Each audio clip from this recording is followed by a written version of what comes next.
c'est la 31e édition de la Journée internationale de l'écrivain africain, qui existe depuis 1992 et qui est une décision de l'Union africaine. Cette année, parce que chaque année, il y a 3 changements majeurs, un nouveau thème, ce thème, cette fois-ci, c'est d'actualité, c'est littérature et migration. Quel est le rôle que doivent jouer les écrivains face à ce drame qui est en train de décimer la jeunesse africaine? Est-ce que nous avons des possibilités de jouer ce rôle? Comment le jouer et comment faire comment sensibiliser notre jeunesse à arrêter cette fuite en avant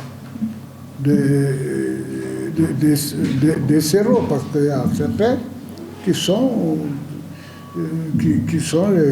ont un certain niveau, mais qui partent quand même. Il y a certains qui travaillent même et qui partent quand même.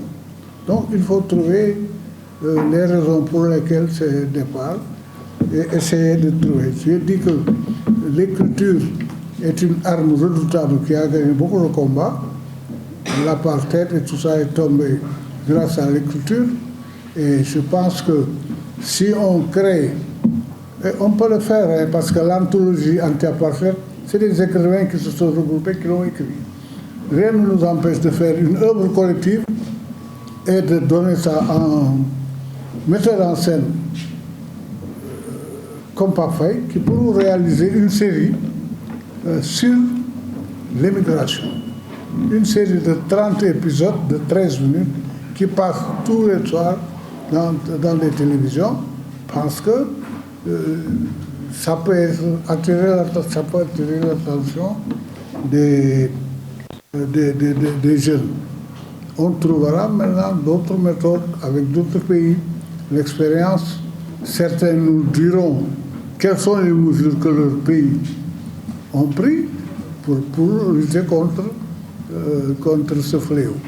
En tout cas, ce que je peux dire, c'est que dans ce programme, nous aurons aussi des distinctions et nous remercions très chaleureusement le président de la République, son Excellence Macky Sall, qui, depuis qu'il a été Premier ministre, avait dit « Je ne laisserai jamais tomber le toit de Kër Birago ».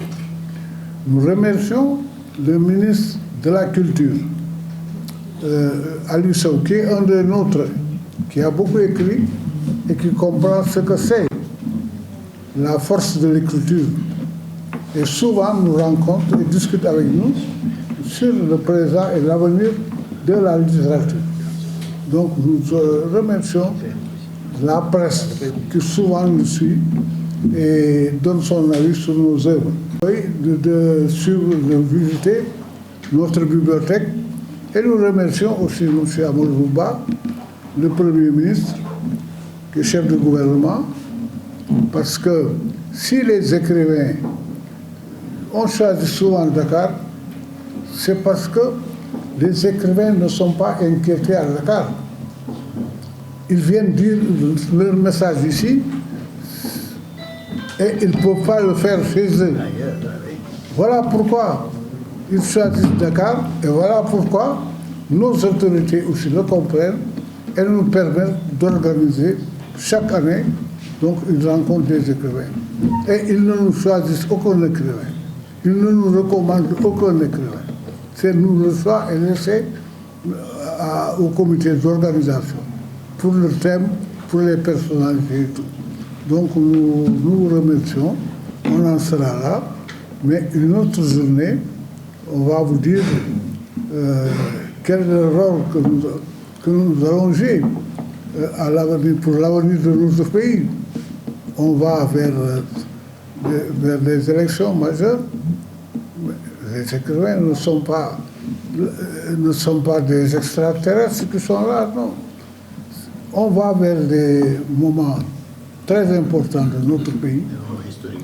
Il faut que les écrivains aussi jouent leur rôle avec leurs œuvres, avec leur participation, dans le calme, dans le respect des traditions dans le respect des institutions. Et comme ça, on ne peut pas dire. En tout cas, nous sommes les militants de l'art. Ce qu'on ne peut pas changer, il n'y a pas de littérature neutre.